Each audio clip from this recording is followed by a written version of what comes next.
Salut à tous, c'est le journal du foot de ce mercredi 10 octobre. L'ex de Cristiano Ronaldo vole au secours de la star de la Juve accusée de viol par une américaine.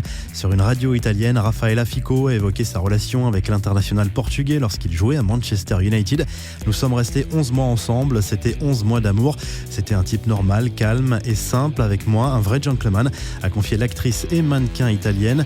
Pendant ce temps, le porte-parole de la police de Las Vegas a indiqué au Mirror qu'il comptait entendre Cristiano Ronaldo très rapidement dans cette affaire. Karim Benzema et l'équipe de France, c'est terminé. La mise au point de Noël Le Graët dans Ouest France. Le patron de la Fédération française de football a évoqué l'avenir international du Madrilène avec un petit tacle au passage. Je n'ai rien contre Karim, il s'est toujours bien comporté en équipe, mais je pense que pour les Bleus, c'est terminé pour lui. D'autant qu'il est peut-être moins en forme depuis quelques temps, a lâché le dirigeant du foot français. Le Graët a également parlé du cas Adrien Rabiot lors d'un entretien sur RTL. On rappelle que le Parisien avait refusé d'être réserviste pour le mondial. Le joueur pourrait être reçu par la Fédération française de football avant la fin de l'année. L'objectif est clair, connaître son état d'esprit pour savoir s'il peut postuler à nouveau à une place en équipe de France.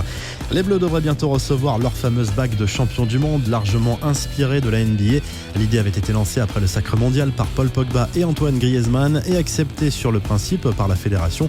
Mais certains joueurs se sont inquiétés de l'image que cela pourrait renvoyer dans l'opinion publique en cas de participation financière de la FFF. Du coup, Paul Pogba et Antoine Griezmann devraient finalement régler la note de la fabrication de ces bagues. La confidence de Paul Pogba sur le Ballon d'Or, le milieu de terrain de Manchester United est convaincu qu'un Français doit remporter cette récompense cette année et estime que certains de ses coéquipiers en sélection le méritent bien plus que lui. Et il cite notamment Antoine Griezmann, Kylian Mbappé, Raphaël Varane ou encore N'Golo Kanté dans un entretien à l'AFP. La revue de presse, la fin d'une belle histoire à Monaco. L'équipe annonce le départ de Leonardo Jardim. Le technicien portugais pourrait être remplacé par Thierry Henry, favori des dirigeants monégasques. L'ancien international français reste aussi sur les tablettes d'Aston Villa. Le journal nous apprend également que Nabil Fekir devrait être absent pendant un mois en raison d'une grosse entorse à la cheville. Le Corriere dello Sport livre une interview de Leonardo Bonucci ce mercredi. Le défenseur italien revient sur son retour à la Juve cet été et parle d'avenir. Bonucci se verrait bien entraîneur de la vieille dame dans quelques années.